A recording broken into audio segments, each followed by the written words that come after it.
यीशु को नहीं मानते तो नरक में जाओगे, क्या ऐसा कहना उचित है? देखिए, अक्सर देखा गया है कि कुछ लोग जो हैं वो मसीहियों पर ये इल्ज़ाम लगाते हैं कि भाई ये लोग तो कुछ ऐसा कहते हैं, तो उसमें वो बोलेंगे कि इनका जो यीशु है वो तो बाइबल में कहता है कि मेरे अलावा कोई परमेश्वर नहीं है, तो भाई ये कैसा भगवान हुआ, तो वो तो घमंडी है यीशु। फिर वो ये भी कहेंगे कि भाई ये लोग कहते हैं, ये मसीही, कि अगर तुम केवल यीशु को अपना परमेश्वर नहीं मानते तो तुम नरक जाओगे। तो सवाल ये उठता है कि क्या ऐसा कहना उचित है मसीहियों द्वारा? देखिए, पहले तो मैं ये स्पष्ट करना चाहता हूँ कि अगर कोई इस तरीके से कहता है कि भाई अगर तुम यीशु को नहीं मानते तो नरक में जाओगे, ऐसा कहना बिल्कुल भी उचित नहीं है। पर मैं आपको ये भी बताना चाहता हूँ कि मुझे नहीं लगता कि कोई भी सच्चा मसीही जो बाइबल के वचन में बढ़ रहा है वो कभी इस तरीके से कहेगा। तो हो सकता है कि कोई अन्य धर्म का बोले कि नहीं नहीं भाई, ये बहस में मत पड़ो, सिर्फ आप ये बताओ कि क्या ये बात सही है कि नहीं, कि जो यीशु को नहीं मानता वो नरक में जाएगा कि नहीं, क्या मसीहत ऐसा सिखाती है? आप बस ये बताओ।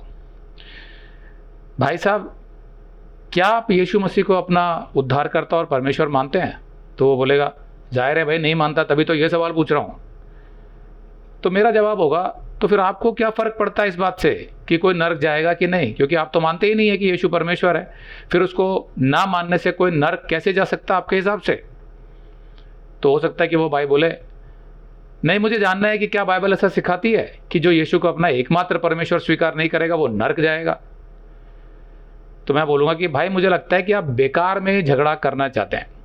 अगर आपको वास्तव में जानना है कि बाइबल क्या सिखाती है तो आपको थोड़ा संयम रखना होगा और पूरी बात समझनी होगी।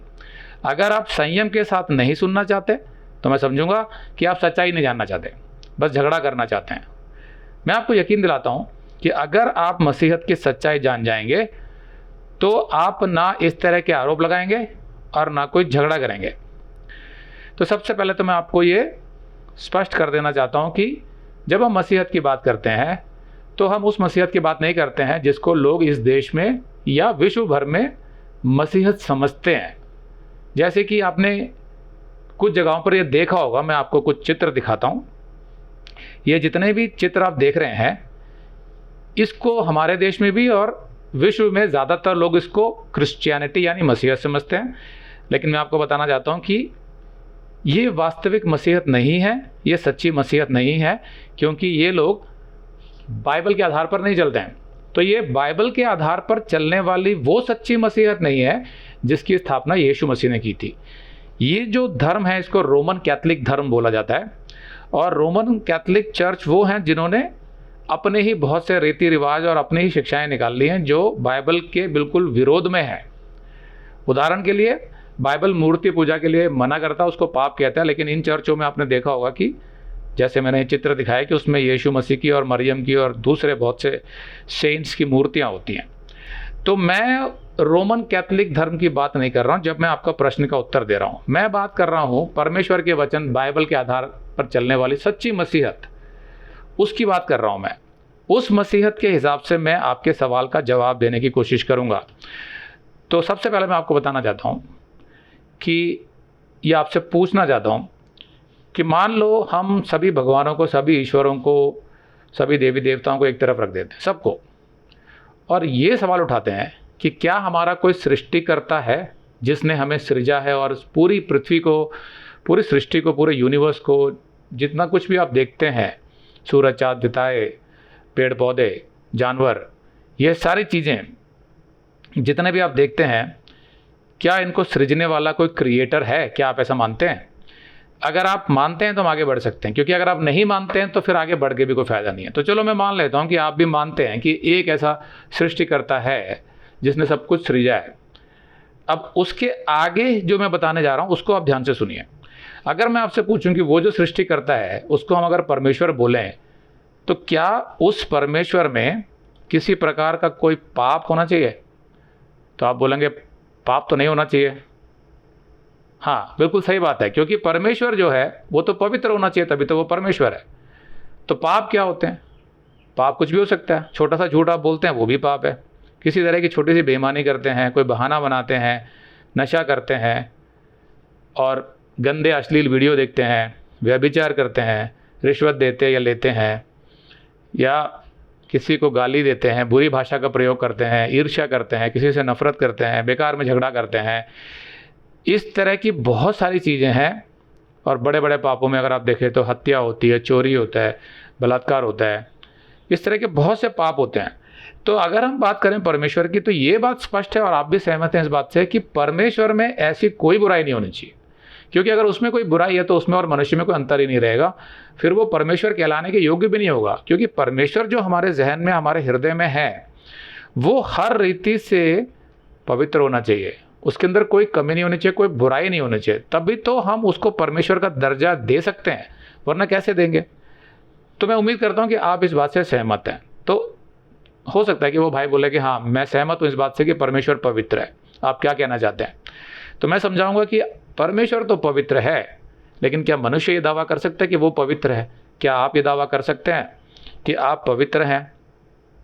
क्या आप ये दावा कर सकते हैं कि आपके अंदर कोई बुराई नहीं है? जितनी भी बुराइयां मैंने गिनाई, क्या आपने जीवन में कभी कोई झूठ नहीं बोला, या छोटी मोटी चोरी नहीं करी, या ऐसा हो सकता है कि आपने टैक्स की चोरी करी हो, टैक्स ना दिया हो, या ये भी हो सकता है कि आपने बहाने बनाए हो जिसको आप झूठ ना समझते हो अपने ऑफिस में या कहीं पर, और या आपने छोटा मोटा नशा ना किया हो, या आपने कभी कोई गंदी फिल्म ना देखी हो, अश्लील वीडियो इंटरनेट पे ना देखा हो, कामुकता से भरे वीडियोस फोटोस ना देखे हों। ऐसे बहुत से पाप हैं। क्या आप ये दावे के साथ कह सकते हैं कि आपने उसमें से एक भी पाप नहीं किया जीवन भर? अगर आप कहते हैं कि भाई मैंने जीवन भर कोई पाप नहीं किया, मैं तो पवित्र हूँ, तो मैं इस तर्क को आगे नहीं ले जाऊँगा, क्योंकि मुझे पता है कि आप सच नहीं बोल रहे हैं। हर मनुष्य के अंदर पाप होता है। तो इसलिए मैं ये अज्यूम कर रहा हूँ, ये अनुमान लगा रहा हूँ कि आप मानते हैं इस बात को कि मनुष्य के अंदर पाप तो होता है, उसके अंदर एक पाप का स्वभाव है।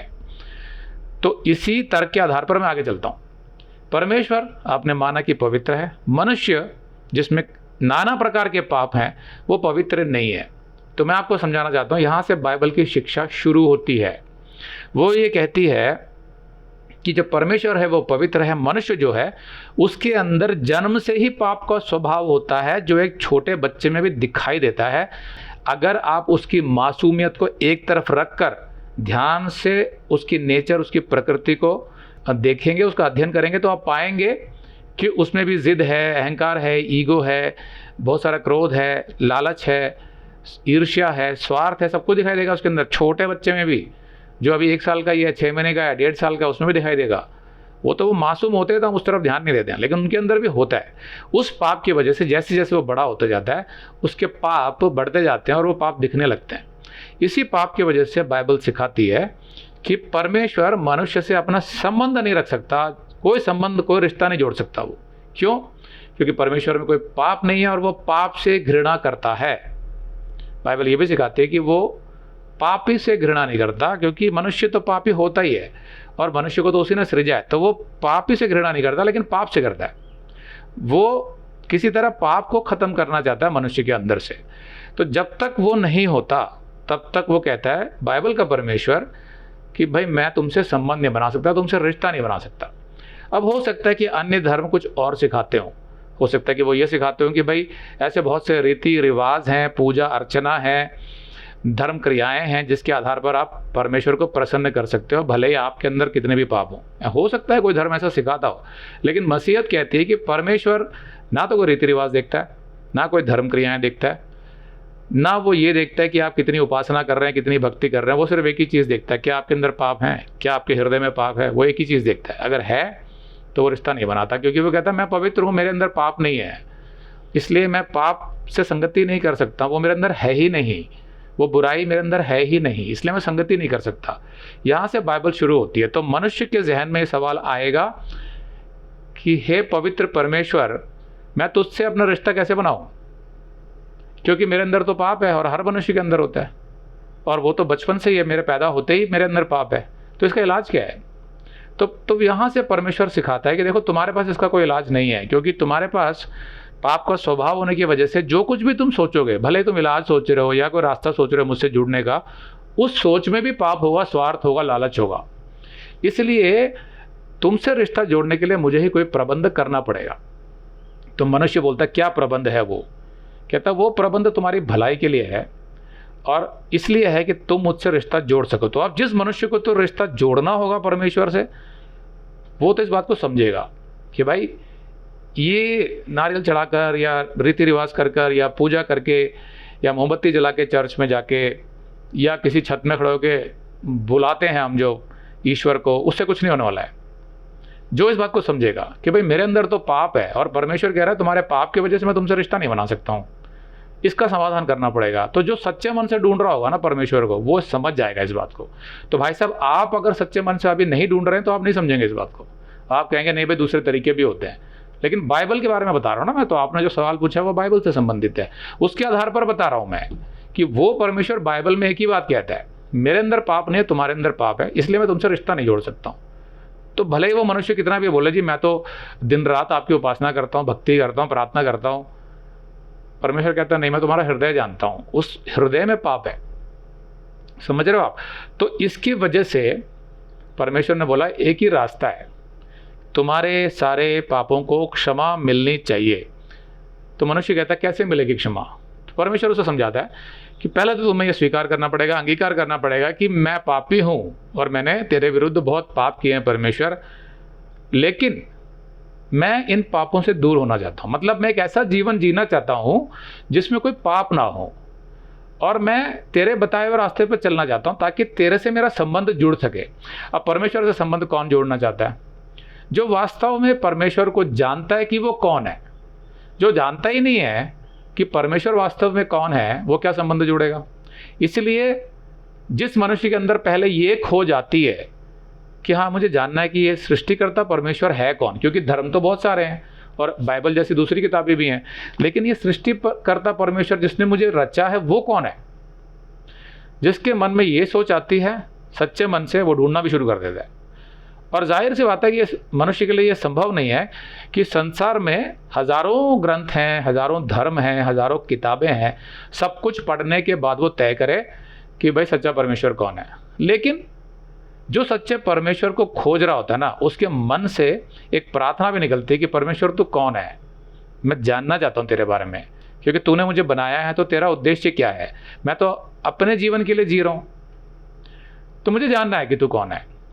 तो वो जो परमेश्वर है वो बताता है कि भाई तुम्हारे अंदर जो पाप है उसको क्षमा करने के लिए मैंने एक व्यवस्था निकाली है, और उसके तहत मैं पृथ्वी पर आऊँगा मनुष्य बनकर।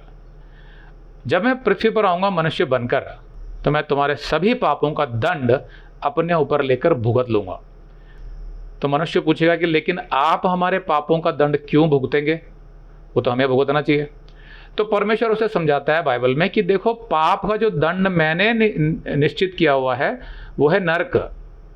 ठीक है कि जब तुम यहाँ पाप करोगे तो उस पाप के भी परिणाम यहाँ पृथ्वी पर भी भुगतोगे, लेकिन उतना ही काफ़ी नहीं है, क्योंकि पाप जो है मेरे लिए बहुत ही घृणित वस्तु है। एक तरीके से जो भी मनुष्य पाप कर रहा है वो एक तरीके से मेरे विरुद्ध विद्रोह कर रहा है।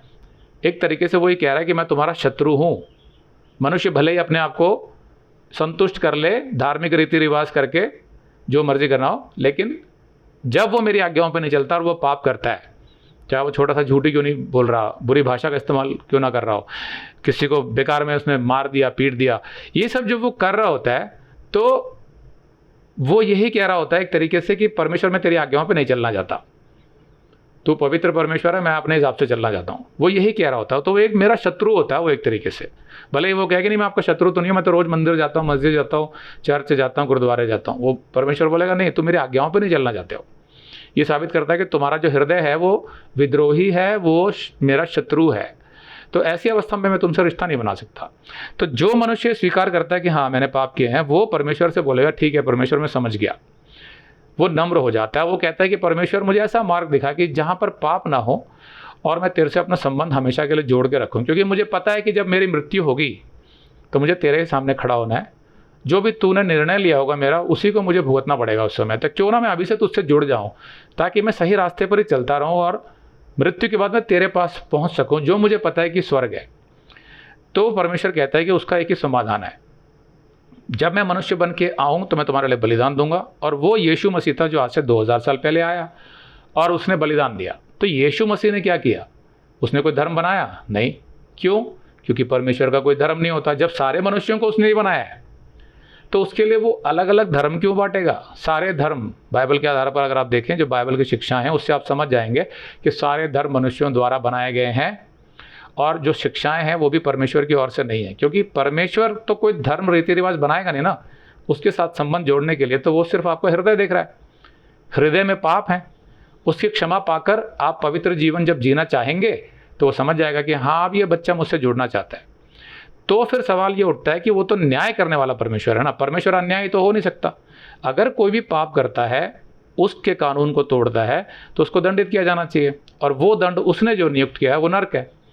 ठीक है, क्योंकि वो मनुष्य जो है वो परमेश्वर के विरुद्ध विद्रोह कर रहा है और उसका जो परिणाम है वो नरक है, उसका जो दंड है। तो इससे बचाने के लिए स्वयं परमेश्वर ने अपना बलिदान दिया। तो वो कहता है कि देखो, तुम्हारा मन मैंने देख लिया है, तुम पापों से दूर होना चाहते हो। तो पहले तुम रीति रिवाजों में थे, धर्म क्रियाओं में थे, एक धर्म में जी रहे थे और अपने आप को बड़ा धार्मिक समझ रहे थे कि मैं जो मर्जी करूं लेकिन मैं अपने भगवान को खुश कर सकता हूं। उसके लिए तुम हो सकता है किसी पादरी के पास, पंडित के पास, मौलवी के पास, ग्रंथी के पास जाते थे। लेकिन अब तुम्हें समझ आ गया है कि नहीं, परमेश्वर इस तरीके से प्रसन्न होता नहीं है, क्योंकि परमेश्वर जो है वो सिर्फ मन देखता है, हृदय देखता है। अब तुम अपने पापों से छुटकारा पाना चाहते हो और एक ऐसा जीवन जीना चाहते हो जिसमें कोई पाप नहीं है। तो इसलिए मैं तुम्हें क्षमा कर सकता हूँ। तो यहाँ पर जो सवाल है वो ये है कि क्षमा किस आधार पर कर सकता है? क्योंकि वो न्याय करने वाला परमेश्वर है और न्याय के आधार पर तो पाप को दंडित किया जाना चाहिए, जो नरक है। तो जब परमेश्वर पृथ्वी पर आया तो उसके अंदर कोई पाप नहीं था, इसलिए वो योग्य था, वो क्वालिफाइड था कि सारी मानव जाति के पापों का दंड स्वयं भुगते, जो यीशु मसीह ने भुगता। तो कैसे पता चलेगा कि जो क्रूस पर लटका था वो हमारे पापों का दंड भुगतने के लिए लटका था? हो सकता है कि उसको वैसे दंडित किया गया हो और वो मर गया हो। तो उसका सबूत है कि वो तीसरे दिन जी उठा, जो उसने पहले भविष्यवाणी कर दी थी, बहुतों के पापों के निमित्त मेरा लहू बहाया जाएगा। ऐसी कई भविष्यवाणियां उसने अपने पुनरुत्थान की भी कर दी थी कि मैं तीसरे दिन जी उठूंगा। तो जब वो जी उठा तो ये साबित हो गया कि भाई वो मात्र एक मनुष्य नहीं था, बल्कि एक परमेश्वर था जो मनुष्य बन के आया था। और बाइबल में उसके लिए जो भविष्यवाणियां जो थी वो 700 साल पहले, 1000 साल पहले लिख दी गई थी, जिनके आधार पर कोई भी साबित कर सकता है कि यीशु मसीह ऐसे ही नहीं आ गया था। उसके बारे में भविष्यवाणियां जो लिखी गई थी कि वो कैसे मारा जाएगा क्रॉस पर, उसका जन्म कहाँ पर होगा, वो किस तरीके के चमत्कार करेगा, ये सारी भविष्यवाणियां जो लिख दी गई थी उसके आधार पर कोई भी साबित कर सकता है कि हाँ, ये परमेश्वर है, ये साधारण मनुष्य नहीं है। फिर जब वो तीसरे दिन जी उठा और उसके 40 दिन बाद वो स्वर्ग में उठा लिया गया। कभी कभी लोग पूछते हैं कि भाई कहाँ है फिर यीशु मसीह जो जी उठा था? तो जो लोग बाइबल नहीं पढ़ते हैं मसीह, वो कंफ्यूज हो जाते हैं कि भाई पता नहीं कहाँ है। पता नहीं है। आप प्रेरितों का अध्याय पढ़िए, पुस्तक पढ़िए उसके पहले अध्याय में लिखा है कि 40 दिन वो अपने शिष्यों को परमेश्वर के राज्य के बारे में बताता रहा। फिर उसने उन्हें आज्ञा दी कि पृथ्वी के छोर तक जाओ और सुसमाचार का प्रचार करो। उसके बाद वो स्वर्ग में उठा लिया गया। तो वहाँ पर हमें समझ आता है कि यीशु परमेश्वर था जो मनुष्य बन के आया। तो अब सवाल ये है, जो आपने ये पूछा कि भाई क्या तुम ये कहते हो कि जो यीशु पर विश्वास नहीं करेगा वो नरक में जाएगा? तो मैं कहूँगा कि नहीं, हम ये कहते हैं कि वो सृष्टिकर्ता परमेश्वर जिसने आपको बनाया है, अगर आप उस पर विश्वास नहीं करेंगे और उसकी बताई आज्ञाओं पर नहीं चलेंगे तो आप नरक जाएंगे। क्या ये उचित लग रहा है आपको? या आप कहेंगे कि नहीं, हम तो परमेश्वर और सृष्टिकर्ता के विरुद्ध भी पाप भी करेंगे फिर भी हम नरक नहीं जाएंगे? तो संभव है कि आप बोलेंगे कि नहीं, ये बात तो सही है कि जो सृष्टिकर्ता परमेश्वर है उसके विरुद्ध अगर हम पाप करेंगे और उसकी आज्ञाओं पर नहीं चलेंगे तो वो हमें नरक में डाल सकता है, उसको अधिकार है, क्योंकि उसने हमें बनाया है। तो मैं कहूँगा कि हाँ, अब यहाँ पर हमारी बहस खत्म हो जाती है। आपने भी स्वीकार कर लिया कि हमारा जो सृष्टिकर्ता परमेश्वर है, अगर हम उसके विरुद्ध जाएंगे, पाप करेंगे और क्षमा नहीं मांगेंगे, उसको स्वीकार नहीं करेंगे तो हमें नरक में डाल सकता है। मैंने भी ये बात स्वीकार कर ली। सिर्फ फर्क इतना है कि मैंने अध्ययन करके ये बात समझ ली कि वो यीशु मसीह था। आपने क्या करा? यीशु मसीह को एक धर्म से जोड़ दिया जिसके मैंने चित्र दिखाए थे कि भाई ये इनका धर्म है। लेकिन यीशु मसीह ने वो धर्म नहीं बनाया था। वो धर्म तो यीशु मसीह के 300 साल बाद आया था, रोमन कैथोलिक धर्म। यीशु मसीह ने तो सिर्फ अपना वचन दिया था कि ये सच्चाई है मनुष्य की, स्वर्ग की, परमेश्वर की, और ये मेरी आज्ञा है, इसके आधार पर तुम चलोगे तो पापों से दूर रहोगे और तुम मृत्यु के बाद स्वर्ग आ जाओगे क्योंकि तुमने मुझ पर विश्वास किया। तो हम ये कहते हैं कि वो परमेश्वर जिस पर आप भी विश्वास करते हैं कि उसके विरुद्ध नहीं जाना चाहिए, पाप नहीं करना चाहिए, वो परमेश्वर जब पृथ्वी पर आया तो उसका नाम यीशु मसीह था।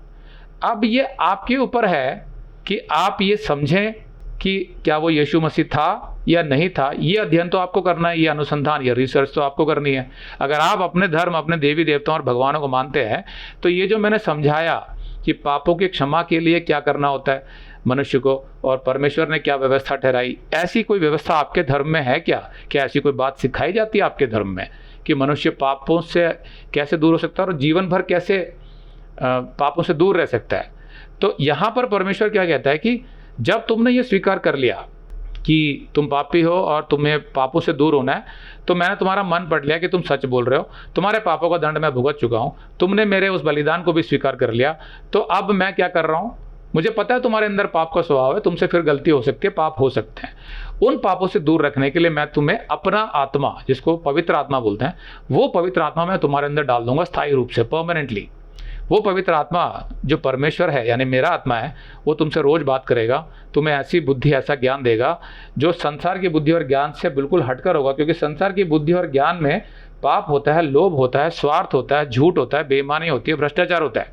लेकिन मेरी बुद्धि और ज्ञान में जो मैं तुम्हें दूंगा मेरे आत्मा के माध्यम से, वो पवित्र होता। तो वो पवित्रता का जीवन जीना सिखाएगा तुम्हें, जिसके लिए मैंने तुम्हें अपना वचन भी दिया है। इस तरीके से तुम्हारा जीवन पवित्र होता जाएगा, पाप तुमसे दूर होते जाएंगे, कम होते जाएंगे तुमसे पाप, और जब भी तुम पाप करोगे तुम उसे क्षमा मांगोगे और अपना मन फिराओगे और वापस पवित्रता में जियोगे। तो ऐसा एक मनुष्य जो है वो मुझसे हमेशा के लिए जुड़ जाता है, मेरा संबंध उससे जुड़ जाता है। उसको कोई रीति रिवाज नहीं निभाना, कोई धर्म क्रियाएं नहीं करनी है, सिर्फ मेरे वचन पढ़ने और उसकी आज्ञाओं पर चलना है। उसका संबंध मुझसे हमेशा के लिए जुड़ा रहेगा। जब वो मरेगा तो मैं उसे स्वर्ग लेके आऊँगा, क्योंकि उसके पापों का दंड मैंने स्वयं भुगत लिया जब मैं पृथ्वी पर आया था। तो उस रीति से हम लोग क्या कहते हैं, हम ये कहते हैं कि अगर आप उस सच्चे परमेश्वर को अपना इकलौता परमेश्वर और उद्धारकर्ता नहीं मानना चाहते, जिसने आपको बनाया और आपके पापों को क्षमा करने के लिए अपना बलिदान दिया, तो फिर परमेश्वर ने ऐसे मनुष्य के लिए जो दंड ठहराया वो नरक है। ये बाइबल सिखाती है, ये बाइबल का ज्ञान है। अब अगर आप कहते हैं कि नहीं, वो परमेश्वर यीशु मसीह ही क्यों है, दूसरा क्यों नहीं हो सकता, कोई शिव हो सकता है या अल्लाह हो सकता है या राम हो सकता है, तो हम कहेंगे ठीक है भाई, हमें कोई विरोध नहीं है इस बात से। हम तो सिर्फ इतना कह रहे हैं कि अगर आपको ऐसा लगता है तो उसका ज्ञान प्राप्त करना, उसका अनुसंधान करना, उसकी रिसर्च करना, वो तो आपकी जिम्मेवारी है ना। क्योंकि हम लोग नहीं कह रहे कि आप यीशु मसीह पर ही विश्वास करो, हम कह रहे हैं कि वो परमेश्वर जिसने सबको बनाया वो यीशु मसीह, हमारा विश्वास है। अब आपको लगता है कि नहीं वो यीशु मसीह नहीं है, कोई और है, तो ठीक है, आप अध्ययन कीजिए, आपको जो सही लगता है वो मानिए, हमारा तो कोई झगड़ा नहीं है आपसे इस बात से। लेकिन जो आप ये कह रहे हैं कि क्या तुम ये कह रहे हो कि यीशु मसीह के अलावा कोई परमेश्वर नहीं है, तो जो उसको परमेश्वर नहीं मानेगा वो नरक जाएगा, तो हमने आपको स्पष्ट कर दिया कि बात यहाँ यीशु मसीह की नहीं है, बात उस सृष्टिकर्ता परमेश्वर की है। अगर आप उसको नहीं मानते और उसके हिसाब से आप पापों से दूर नहीं होते, तो फिर आप निश्चित रूप से नरक जाएंगे। अब साथ में हमने ये बताया आपको कि वो परमेश्वर बाइबल के आधार पर जब आया था तो उसका नाम यीशु मसीह था। तो बताने में फ़र्क है। हम इस तरीके से नहीं बताते जिस तरीके से आप लोगों को कहते हो जाकर कि भाई ये तो ऐसा कह रहे हैं, या आप जिस तरीके से लोगों को जाके कह रहे हो कि यीशु तो कहता है कि मेरे अलावा कोई परमेश्वर नहीं है, तो ये कैसा भगवान हुआ, वो तो फिर घमंडी हुआ। मेरा सवाल आपसे ये है कि अगर सृष्टिकर्ता परमेश्वर जिसने आपको बनाया वो एक ही है, ठीक है कि आपके धर्म में ऐसा सिखाते हैं कि उसके बहुत से रूप हैं, बहुत से नाम हैं, हमारे में ऐसा नहीं है। बाइबल सिखाते हैं वो एक ही परमेश्वर है, उसके कोई अलग अलग रूप नहीं है, वो सारे मनुष्यों का एक ही परमेश्वर है। अब वो परमेश्वर अगर ये आपको कहता है बाइबल में कि भाई मेरे अलावा कोई परमेश्वर नहीं है, तो वो घमंडी कैसे हुआ, वो तो सच बोल रहा है। अगर मनुष्य अपने बारे में कुछ भी कहता है तो वो घमंड हो सकता है, लेकिन परमेश्वर अपने बारे में अगर कोई सच्चाई बताता है मनुष्य को, तो वो घमंड नहीं होता, वो सत्य होता है, जो हमें नम्रता से स्वीकार करना है मेरे दोस्त, कि हाँ यही एक परमेश्वर है, दूसरा कोई नहीं है, तो ही हमारा कुछ भला होगा।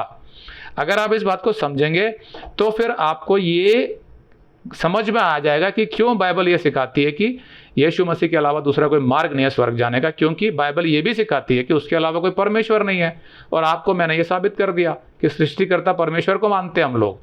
अब आपके लिए सृष्टिकर्ता परमेश्वर कौन है, ये आपका अध्ययन है, आपका रिसर्च है, आपका अनुसंधान है, आपका विश्वास है। यीशु परमेश्वर है और वो घमंडी नहीं है, वो बल्कि बहुत नम्र है। वो उसके वचनों से पता चलता है, जैसे उसने सिखाया लूका 6:27 में। यीशु ने कहा, मैं तुम सुनने वालों से कहता हूँ कि अपने शत्रुओं से प्रेम रखो, जो तुमसे बैर करे उनका भला करो, जो तुम्हें श्राप दे उनको आशीष दो, जो तुम्हारा अपमान करे उनके लिए प्रार्थना करो, जो तेरे एक गाल पर थप्पड़ मारे उसकी और दूसरा भी फेर दे, और जो तेरी दोहर छीन ले उसको कुर्ता लेने से भी ना रोक। जो कोई तुझसे मांगे उसे दे दे, और जो तेरी वस्तु छीन ले उससे ना मांगा। और जैसा तुम चाहते हो कि लोग तुम्हारे साथ करें, तुम भी उनके साथ वैसा ही बर्ताव करो।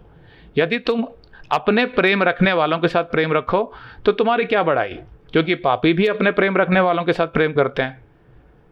और यदि तुम अपने भलाई करने वालों ही के साथ भलाई करते हो तो तुम्हारी क्या बड़ाई, क्योंकि पापी भी ऐसा ही करते हैं। तो इतनी अच्छी बातें सिखाने वाला जो मनुष्य है वो साधारण मनुष्य नहीं होता है। तो ऐसी बहुत सी बातें हैं जिसके आधार पर आपको समझ आएगा कि यीशु मसीह परमेश्वर है।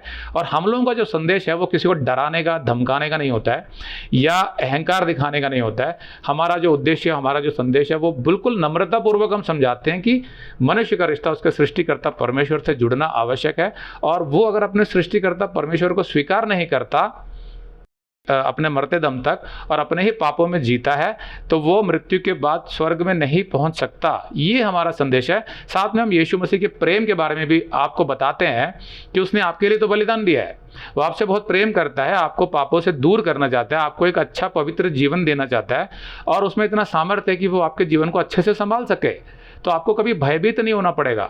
इस संसार के जितनी भी भ्रष्ट रीतियां हैं, रीति रिवाज हैं, उनसे भयभीत नहीं होना पड़ेगा। कोई आपका रास्ता रोक नहीं सकता है। आपको एक अच्छा सफल जीवन वो यीशु मसीह देता है, और वो बहुत प्रेम करता है आपसे। ये हमारा संदेश है। अब वो सृष्टिकर्ता परमेश्वर वास्तव में यीशु है कि नहीं है, ये जांच आपको स्वयं करनी होगी।